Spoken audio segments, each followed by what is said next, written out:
성령 강림 후 9째 주일, 그리고 2021년 7월 25일 주일 예배를 하나님께 드립니다.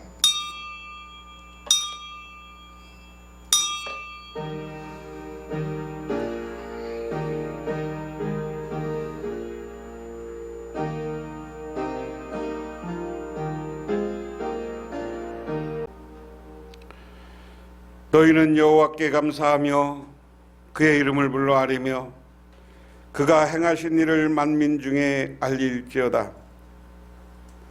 그에게 노래하며 그를 찬양하고 그의 모든 기사를 전할지어다. 그의 성호를 자랑하라. 여호와를 구하는 자마다 마음이 즐거울지로다. 온 우주의 주인이 되시고 우리의 창조자가 되시는 하나님 아버지, 하나님의 크신 은혜와 은총을 기억하며 부족한 저희들 주님께 나와 기도하며 간구하며 영광을 돌립니다. 하나님, 세상은 인류 최고의 축제라고 하지만 올림픽이 축제가 되지 못하고 우리 마음속에 오히려 상처가 되는 시간들입니다. 아버지 하나님, 온 누리에 온 세상에 퍼져 있는 병을 하나님께서 속히 물리치게 하여 주시고 이 세상 모든 사람들이 함께 춤추며 기뻐하며 축제를 즐길 수 있도록 도와주시옵소서. 특별히 바라옵고 원하옵기는 오늘도 이렇게 모여서 함께 예배드리지 못하고 온라인으로 예배드려야만 하는 상황이 있사오매 주여, 그렇게 예배드리는 교회와 교우들에게 하나님 은혜 베풀어 주시고 하늘의 은총을 내려 주시옵소서. 그래서 속히 하나님을 만나고 하나님의 만남과 더불어서 교회 모여 예배하며 서로를 웃으며 하나님께 기뻐하며 찬양하게 하옵소서. 예수님 이름 받들어 기도드리옵나이다. 아멘. 오늘 우리에게 주시는 하나님의 말씀입니다. 구약 성경 말씀은 창세기 37장 5절에서 11절. 창세기 37장 5절에서 11절. 구약성경 57쪽입니다. 다 같이 봉독합니다. 요셉이 꿈을 꾸고 자기 형들에게 말하매 그들이 그를 더욱 미워하였더라. 요셉이 그들에게 이르되 청하건대 내가 꾼 꿈을 들으시오. 우리가 밭에서 곡식단을 묶었더니 내 단은 일어서고 당신들의 단은 내 단에 둘러서서 절하더이다. 그의 형들이 그에게 이르되 내가 참으로 우리의 왕이 되겠느냐, 참으로 우리를 다스리겠느냐 하고 그의 꿈과 그의 말로 말미암아 그를 더욱 미워하더니 요셉이 다시 꿈을 꾸고 그의 형들에게 말하여 이르되 내가 또 꿈을 꾼즉 해와 달과 11별이 내게 절하더이다 하니라. 그가 그의 꿈을 아버지와 형들에게 말하매 아버지가 그를 꾸짖고 그에게 이르되 내가 꾼 꿈이 무엇이냐? 나와 내 어머니와 내 형들이 참으로 가서 땅에 엎드려 내게 절하겠느냐? 그의 형들은 시기하되 그의 아버지는 그 말을 간직해 두었더라. 아멘. 신약 성경 말씀은 로마서 1장 8절에서 17절입니다. 로마서 1장 8절에서 17절. 신약 성경 239쪽. 이 말씀도 역시 함께 봉독합니다. 먼저 내가 예수 그리스도로 말미암아 너희 모든 사람에게 관하여 내 하나님께 감사함은 너희 믿음이 온 세상에 전파됨이로다. 내가 그의 아들의 복음 안에서 내 심령으로 섬기는 하나님이 나의 증인이 되시거니와 항상 내 기도에 쉬지 않고 너희를 말하며 어떻게 하든지 이제 하나님의 뜻 안에서 너희에게로 나아갈 좋은 길을 얻기를 구하노라. 내가 너희 보기를 간절히 원하는 것은 어떤 신령한 은사를 너희에게 나누어 주어 너희를 견고하게 하려 함이니 이는 곧 내가 너희 가운데 너희와 나의 믿음으로 말미암아 피차 안위함을 얻으려 함이라. 형제들아, 내가 여러 번 너희에게 가고자 한 것을 너희가 모르기를 원하지 아니하노니 이는 너희 중에서 다른 이방인 중에서와 같이 열매를 맺게 하려 함이로되 지금까지 길이 막혔도다. 헬라인이나 야만인이나 지혜 있는 자나 어리석은 자나에게 다 내게 빚진 자나 그러므로 나는 할 수 있는 대로 로마에 있는 너희에게 복음 전하기를 원하노라. 내가 복음을 부끄러워하지 아니하노니 이 복음은 모든 믿는 자에게 구원을 주시는 하나님의 능력이 됨이라. 먼저는 유대인에게요 그리고 헬라인에게로다. 복음에는 하나님의 의가 나타나서 믿음에 이르게 하나니 기록된 바 오직 의인은 믿음으로 말미암아 살리라 함과 같으니라. 아멘. 어느 고등학교에서 수능 성적이 발표되던 날 교실의 풍경입니다. 기쁨의 표정을 지어 보이는 친구들이 있는가 하면 곳곳에서 한숨 소리와 흐느껴 우는 친구들의 모습도 있었습니다. 어떤 친구들은 성적표에는 관심이 없다는 듯이 다른 이야기거리에 열중하기도 했습니다. 한동안 어수선한 분위기가 계속되자 선생님께서는 학생들을 향해서 말했습니다. 종이 한 장을 꺼내 자신의 꿈을 적어보도록 해라. 선생님은 학생들이 적어낸 쪽지를 살펴보고는 이렇게 말씀하셨습니다. 우리 반에는 대학 갈 자격 있는 학생은 13명밖에 없는 것 같구나. 대학에 떨어지는 것보다 더 비참한 것은 꿈이 없다는 것이다. 자기의 꿈을 적어보라니까 꿈을 제대로 적어낸 애가 13명밖에 없다는 거예요. 적어도 고등학교 정도 가면 자기 미래에 대한 꿈, 소망들은 좀 하나씩 갖고 있어야 되는 거 아니냐. 오늘 구약성경 이야기는 우리가 주일학교부터 너무나 많이 들은 이야기죠. 근데 이걸 늘 얘기하면서도 이 본문을 가지고 설교한 제가 꽤 됐더라고요. 뭐 구약성경 이야기를 그대로 새 번역으로 한번 그대로 봉독해보고 이야기를 한번 해보겠습니다. 한 번은 요셉이 꿈을 꾸고 나서 그것들을 형제들에게 말한 일이 있는데 그 일이 있은 뒤로부터 형들은 그를 더욱 미워하였다.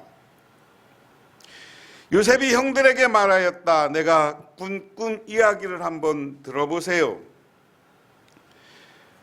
우리가 밭에서 곡식단을 묶고 있었어요.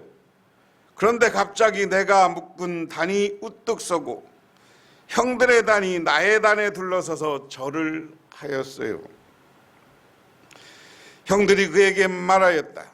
내가 우리의 왕이라도 될성 싶으냐? 정말 내가 우리를 다스릴 참이냐? 형들은 그의 꿈과 그가 한 말 때문에 그를 더욱더 미워하였다. 얼마 뒤에 그는 또 다른 꿈을 꾸고 그것을 형들에게 말하였다. 들어보세요. 또 꿈을 꾸었어요. 이번에는 해와 달과 별 11개가 나에게 절을 했어요. 그가 아버지와 형들에게 이렇게 말할 때 그의 아버지가 그를 꾸짖었다. 내가 그 꿈이 무엇이냐? 그래서 나하고 너희 어머니하고 너희 형들이 함께 너에게로 가서 땅에 엎드려서 너에게 절을 할 것이란 말이냐? 그의 형들은 그를 쉬게 하였지만 아버지는 그 말을 마음에 두었다. 오늘 요셉이 두 가지 꿈을 꾸는 거예요. 그런데 오늘 말씀의 앞부분 1절부터 5절까지는 야곱이 이 요셉에 대해서 특별 대우했습니다. 왜 그래요? 야곱이 가장 좋아하고 사랑했던 부인이 누구예요? 라헬이에요. 삼촌 집에 가서 라헬에게 반해서 라헬하고 결혼시켜달라고 했어. 그러니까 외삼촌이 7년간 열심히 일하면 라헬을 주겠다. 그러고 7년간 열심히 일했는데 그 여인이 들어왔는데 라헬을 들여보내지 않고 누구를 들여보냈어요? 그 언니 레아를 들여보냐. 그러면서 뭐라고 합니까? 야, 우리 풍습에는 언니가 먼저 가야지 동생이 먼저 가는 법이 없어. 그리고 나서 그의 아들 7년을 더 일하라고 합니다. 그 약속을 하고 그 다음에 라헬을 줘. 그리고 각각 그 레아와 라헬에 속한 종들까지 아내로 삼았다. 아내로 삼았다. 우리는 첩이라고 그러지만 아내. 이스라엘의 12지파를 이야기할 때 첩의 아들도 첩의 아들이라고 얘기 안 해. 노예였던 종이었던 여인의 아들들도 그냥 12명의 형제에 포함돼요. 그런데 결혼하고서 레아는 쑥쑥 애를 잘 낳습니다. 그런데 그 종들도 이 야곱하고 자기만 하면 애를 잘 낳는데 라헬은 마지막까지 애를 못 낳죠. 라헬 그 사랑하는 아들이 누구냐? 요셉이에요. 그리고 그 다음이 베냐민이야. 요셉을 낳고 나서 야곱이 얼마나 좋겠어요. 늘 야곱을 사랑하는 자기 아내, 가장 좋아했던 여인의 아들이니까 요셉만 데려다가 이쁜 채색 옷을 입혔다. 채색 옷을 입혔다. 그리고 야곱이 이 요셉만 특별 대우해. 그러니까 앞부분에 형들이 이것 때문에 시기 질투하는 이야기가 나와요. 1절부터 4절. 그런데 갑자기 어느 날 이 요셉이라는 애가 자기가 채색 옷 입고 자기만 특별 대우하는 것도 형들은 화가 나는데, 형들에게 와서 하는 말, 형과 아버지가 있는데 와서 하는 말이, 형 내가 꿈 꿨어요. 무슨 꿈이냐? 밭에서 일을 하는데 열심히 일하면 지금이나 곡식을 거두어서 곡식을 이렇게 낯가리로 이렇게 묶어놔야 그걸 가지고 나중에 탈곡을 하는 거죠. 곡식단을 묶어놨는데 형들의 단은 딱 쭈그러져서 절을 하고 내 단이 우뚝 서 있는데 내 단에게 절하더이다. 그러니까 형들이 야 네가 우리를 다스린단 말이냐. 다스린단 말이냐. 그리고 얼마 있다가 또 꿈을 꿨는데 별과 달이 요셉에게 와서 절하는 것을 봤다. 11개가. 그러니까 형들이 여기에서 더욱더 시기 질투하는 마음이 있었다. 그런데 아버지는 그 이야기를 마음에 담아두었다. 그런데 여기서 우리가 잘 생각해 볼 게 있습니다. 이게 아버지만 담아두었느냐. 요셉도 하나님이 자기 형들보다 자기를 우뚝 세워줄 것이라는 믿음을 마음에 담고 있었고 자기 미래에 대한 꿈을 담고 있었는 줄 믿으시기 바랍니다. 그래서 자기는 우뚝 서요. 그래서 우리는 모든 성경이라는 것은 역사가 일어난 다음에 뒤에서 지금 다시 역사를 조명해 보는 거니까 이 꿈이 요셉에게 이루어집니까? 안 이루어집니까? 뭐 중간에 가정 우리가 잘 알죠. 형들이 나 양을 치러 갔다가 아버지가 소식 좀 가서 듣고 와라 그러니까 지나가는 죽이려고 하다가 노예 장사들한테 팔어. 노예 장사들에게 팔았음에도 불구하고 애굽에 가서 어쨌든 왕의 꿈을 쭉 과정을 띄면 왕의 꿈을 해석해주고 애굽의 총리가 돼. 근데 그 꿈이 뭐였어요? 7년 풍년, 7년 흉년. 그래서 7년 풍년이 들어있는 동안 곡식을 잘 관리하고 창고를 져서 잘 관리하고 나니까 7년 흉년이 왔을 때 그 흉년을 잘 극복하는 거예요. 가뭄들은 이 시대 상황하고 너무 똑같은 것 같아. 곡식을 7년 풍년이 들을 때 풍년 때 좋다고 해서 다 먹어 치운 사람들은 흉년 7년이 들으니까 가뭄 7년이 오니까 이것을 어떻게 할 길이 없었던 거예요. 거기다가 여러분 생각해 보세요. 야곱과 야곱의 자녀들, 그 가족은 뜨내기였어요. 한 곳에 정착해서 살기보다는 양을 치우면서 돌아다니는 사람들이었어요. 물론 야곱은 한 곳에서 거주하면서 아들들이 돌아다니면서 양을 치고 그 종들, 그 하인들이 그 양을 쳤지만, 그런데 제가 늘 말씀드렸어요. 이 가뭄하고 농사에 가장 취약한 게 누구냐면요, 이 유목민들이에요. 가축 고기만 잡아서 먹어갖고는 사람이 살 수가 없는 거예요. 곡식을 먹어야 돼. 그리고 또 뭐를 먹어야 돼? 소금을 먹어야 돼. 또 하나는 물을 먹어야 돼. 이 세 가지가 없으면 사람은 못 살아요. 고기만 먹으면 사람이 이상한 병이 걸려요. 유목민이었던 이 야곱과 그 요셉의 형제들은 이 빨리 곡식을 구해야 되는 거예요. 근데 주변 나라는 다 흉년이라 곡식이 없어. 그래서 동생한테 간 거 아니에요? 애굽으로 내려간 거 아니에요? 지금의 이집트로 내려간 거 아니에요? 그래서 곡식을 가져갈 때 다 절했어요, 안 했어요? 거기 애굽의 총리가 된 요셉에게 오늘 말씀처럼 그 형제 12명뿐만 아니라 야곱도 그가 총리였기 때문에 자기 아들이었지만 절하는 거야. 믿으십니까? 요셉은 자기가 꿈을 간직하고 자기가 하나님이 만들어준 미래를 가슴속에 담고 위기와 어려움과 죽음의 위기에서도 포기하지 않으니까 하나님이 그를 세웠고 하나님이 그를 축복해 주셨는 줄 믿으시기 바랍니다. 여러분들도 미래에 대한 꿈, 우리 자녀들을 양육하고 손자 손녀들을 양육하면서 제일 중요한 게 꿈을 갖게 하는 거예요.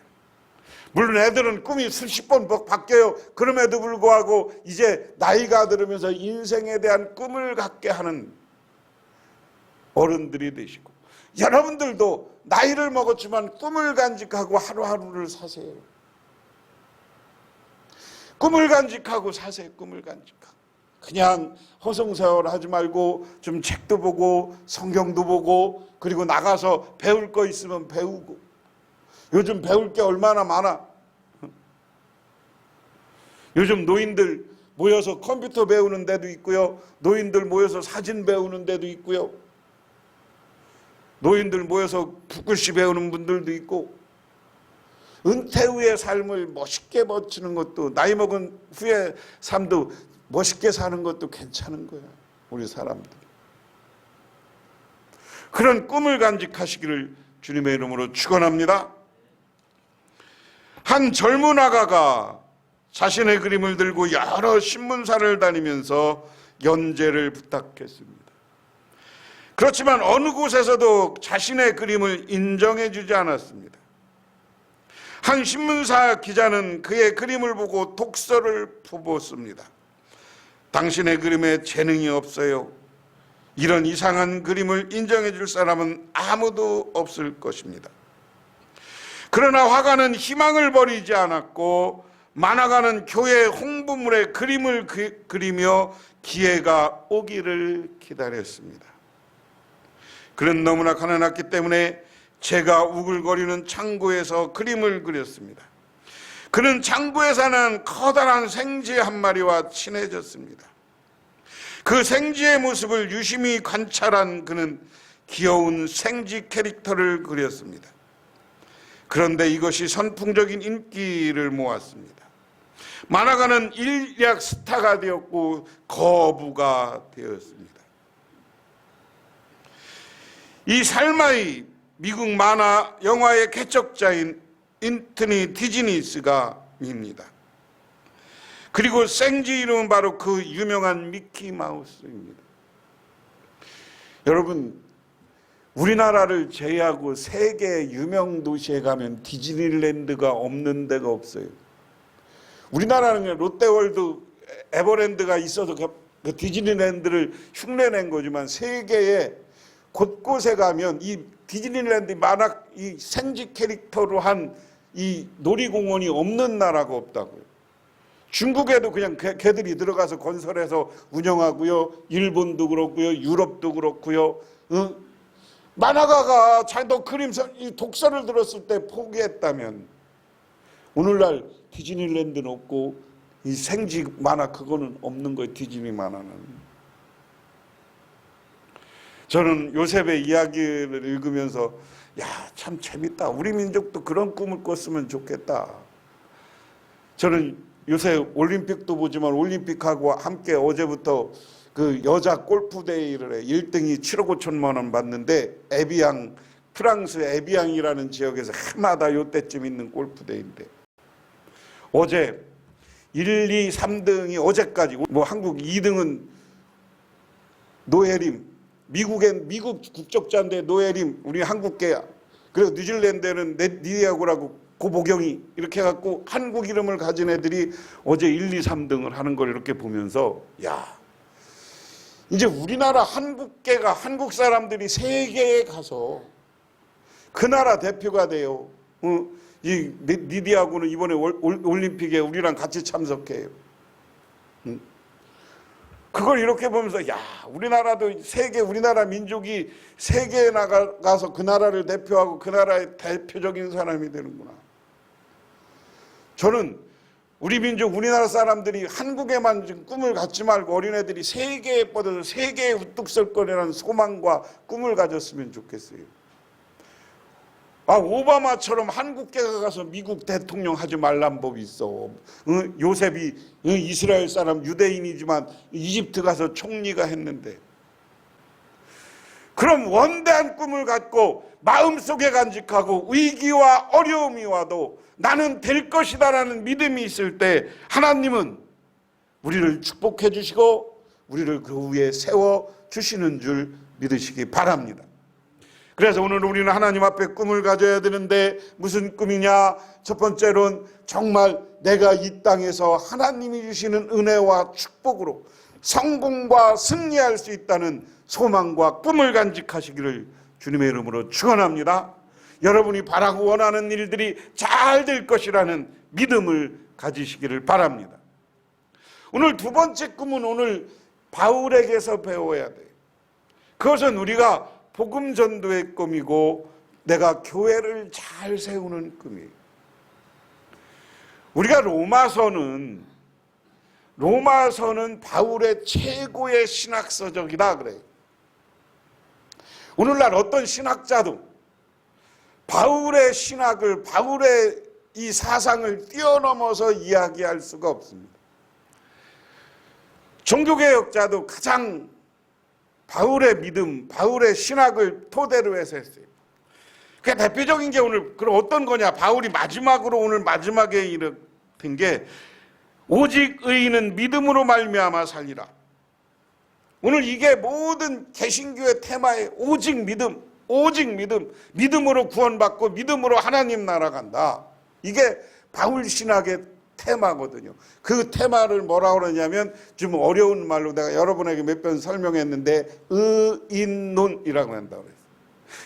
의인론이라는 건 뭐냐? 하나님이 우리를 의롭다고 인정한다. 그걸 이제 어떤 신학에서는 칭의론, 이렇게 하나님이 우리를 의롭다고 칭한다. 근데 저는 이제 의인론이 맞다고 생각해요. 우리를 하나님이 의롭다고 하는데 어떤 것이 의로운 것이냐? 예수를 그리스도로, 예수를 부활하신 메시아로 믿으면 우리는 의롭다 인정받는 줄 믿으시기 바랍니다. 이게 바울이 신학의 최고 테마예요. 그런데 이 테마를 가지고 오늘 로마에 있는 일부 로마에 이미 교회가 전달돼서 로마 교회가 있다는 소문을 듣고 로마 교회에 편지를 쓴 거예요. 바울의 일생의 꿈은 뭐냐? 자기는 지금 아직 로마서를 쓸 때는 바울이 로마에 가지 않은 상태예요. 사도행전에는 이미 로마에 간 이야기가 기록되어 있지만 이 로마서는 사도행전 마지막 이야기가 되기 전에 자기가 로마에 가고 싶어서 로마에 전도하기 위해서 꿈을 이룬다. 이 바울은 어떻게 생각하느냐 하면 예수님이 너는 유대와 갈릴리와 땅끝까지 전도하라고 그랬어요.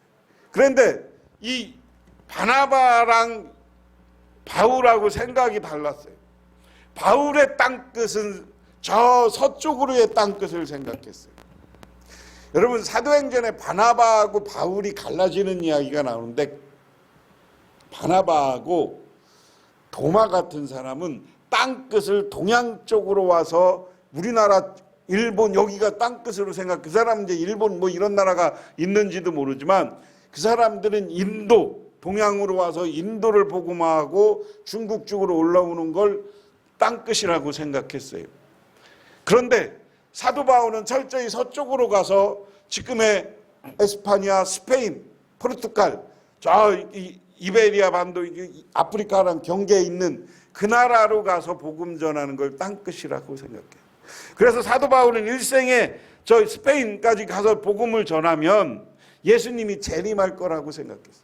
그런데 지금 아직 사도 바울은 어디에 머물러 있느냐면 에베소, 안디옥, 고린도 요 지역만 다닌 거예요. 근데 이 지역만 다니다가 내가 로마에 가서 전도하고 싶다. 로마에 가서. 그러면서 오늘 13절, 14절, 15절을 이렇게 이야기합니다. 형제 여러분, 형제자매 여러분, 여러분은 이것을 하시기 바랍니다. 나는 여러분에게 가려고 여러 번 마음을 먹었으나 지금까지 길이 막혀 뜻을 이루지 못하였습니다. 나는 다른 이방 사람들 가운데서도 열매를 거둔 것 같이 여러분 가운데서도 그것을 좀 거두려 했던 것입니다. 나는 그리스 사람에게나 미개한 사람에게나 지혜 있는 사람에게나 어리석은 사람에게나 다 빚을 진 사람입니다. 그러므로 나는 나의 간절한 소원은 로마에 있는 여러분에게도 그 복음을 전하는 일입니다. 나는 복음을 부끄러워하지 않습니다. 할렐루야. 오늘 사도 바울은 로마에 편지하면서 나의 꿈은 당신들에게 가서 복음을 전하는 거다. 로마와 스페인에 가서 복음을 전하는 거다.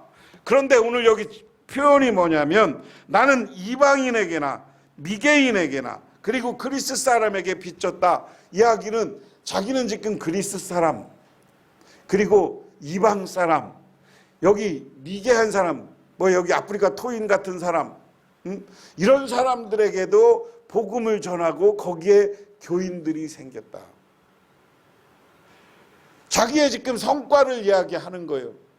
성과를 이야기하는데 내 능력으로 가서 복음을 전해서 교회가 생겼다 그게 아니라 그들이 예수 믿음으로 나는 빚진 사람이다. 늘 사도 바울은 겸손한 마음을 가지고 있어요. 우리는 겸손해야 돼요. 어디 가서 목회자도 겸손해야 되고 내가 섬기는 자세로 오늘 사도 바울 보세요. 내가 그들에게 빚졌다. 내 복음을 듣고 예수 믿은 사람들에게 내가 빚진 거야. 그러면 빚졌다고 생각하면 빚진 마음이 있으면 어떻게 해요? 그들을 떠받들고 잘하게 돼 있어요. 그리고 또 하나는 내가 이런 사람들에게도 복음을 전한 것처럼 야, 난 지식인에게도 복음을 전할 수 있고 저 아무것도 모르는 미개한 글도 모르는 사람들에게도 복음을 전했어. 로마가 그 당시에는 로마가 이스라엘이 예수님 당시 이 당시까지는 로마가 이 기중의 지역 전 지역을 지배하고 로마가 어디에 지금 인도까지 점령했을 때니까 인도 북부까지 제일 강대국입니다. 그래서 사도 바울은 오늘날로 얘기하면 미국 워싱턴에 가서 복음을 전하기를 원하는 거예요. 근데 미국은 복음주의 국가니까 우리 동양식으로 하면 중국 베이징 같은 데 가서 복음을 전하기를 원하는 거예요. 거기 있는 교인들한테. 그런데 사도 바울은 자기 자세를 낮추고 거기에 가면 얼마나 배운 사람 많습니까? 똑똑한 사람 많습니까? 하지만 도시에 온 사람들에는 빈민도 있고 어려운 사람이 있어요. 그런데 복음이라는 건 부자나 가난한 사람에게나 다 전달돼야 되는 거다. 믿으십니까? 믿으십니까? 그래서 오늘 사도 바울은 거기 로마에 가겠다는 거예요. 사도 바울의 일생의 꿈은 내가 로마에 가서 예수를 전하는 거예요. 우리가 정말로 우리가 신앙의 꿈을 가지고 소망을 가져야 되는 것은 앞에 이야기한 것처럼 하나님이 준 꿈, 하나님이 준 이 땅에서의 축복에 대한 꿈도 갖고 또 하나는 더불어서 오늘 사도 바울처럼 우리는 세상에 나가 복음 전하는 꿈을 가져야 되는 줄 믿으시기 바랍니다. 그 꿈은 다른 나라에 선교할 수도 있지만 우리는 작게 가지면 우리도 아직 점점점 한국 교인이 줄잖아요. 근데 주는데 우리는 역발상을 해야 돼. 줄어도 어떻게 복음이 안 되는 걸. 그럼에도 불구하고 내 가족, 내 친척, 내 이웃들에게 복음을 전해야 되겠다. 돈 있는 사람이나 가난한 사람이나 많이 배운 사람이나 못 배운 사람이나 다 우리가 기도하고 오직 믿음 하나만 갖고 전하면 돼. 오직 예수 믿으면 구원받습니다. 이 말만 갖고 전도해도 되는 거예요. 믿으십니까? 오늘 사도 바울이 그 얘기요. 오직 믿음으로 구원받는다. 오직 예수를 그리스도로 믿음으로 구원받는다. 이 말만 전하고 그들에게 교회 나오게 하고 그들을 예수 믿게 하는 것이 우리의 꿈이 되어야 되는 줄 믿으시기 바랍니다. 우리가 어떤 소망과 꿈을 가지면, 복음 전도의 꿈을 가지면 그 복음을 전하는데 최선을 다하시고 전도하는데 최선을 다하시기를 주님의 이름으로 축원합니다. 오늘 이 시간 요셉처럼 하나님이 준 이 땅에서의 성공 축복의 꿈을 마음속에 새기시기를 바랍니다. 그리고 마음 한편에는 바울처럼 하나님이 준 선교의 꿈, 전도의 꿈, 오직 예수 믿으라는 이것을 전하겠다는 소망을 마음속에 간직하시기를 바랍니다. 그리고 그것이 이루어질 것이라는 믿음을 가지고 오늘 하루를 새로운 한 주를 출발할 때 하나님이 여러분 그 꿈을 위해서 실현하고 노력할 때 여러분을 부유하게 만들어요. 여러분들을 축복해줘요. 여러분들을 하나님이 세워줘요. 또한 여러분들의 말이 다른 사람들에게 예수를 전달될 때 성령의 역사에서 그 상대편을 감동하게 해 주실 줄 믿으시기 바랍니다. 그래서 그 꿈을 완성하는 저와 여러분이 되시기를 주님의 이름으로 축원합니다. 기도하겠습니다. 하나님 고맙습니다. 이 시간 하나님의 은혜와 은총을 기억하며 저희들 주님의 제단에 나왔습니다. 우리들 큰 꿈을 간직하게 하옵소서. 이 땅에서요 요셉과 같은 성공과 축복의 꿈, 그리고 복음을 전하게 해서 우리 가족이, 우리 이웃이, 우리 교회가 부흥하겠다는 꿈을 마음속에 새기고 그 꿈을 위해서 한 발짝씩 내딛는 우리 모두가 되게 하옵소서. 예수님 이름 받들어 기도드리옵나이다. 아멘. 지금은 이 땅에 오셔서 우리의 죄를 사하여 주시고 십자가의 길을 걸어가신 후 죽으셨다 3일 만에 부활하셔서 참된 승리의 모습을 보여주신 우리 주 예수 그리스도의 은혜와 온 우주를 창조하신 성부 하나님의 축복하심과 우리 삶 가운데 찾아와서 이끌어가시는 성령님의 인도하심, 오늘 더위 속에도 주님께 나와 기도하며 큰 꿈을 품고 하나님께서 이루어질 것을 확신하고 돌아가는 우리 복명교회 모든 성도님들과 그 가족 위에 영원토록 함께 하시기만을 간절히 축원하옵나이다.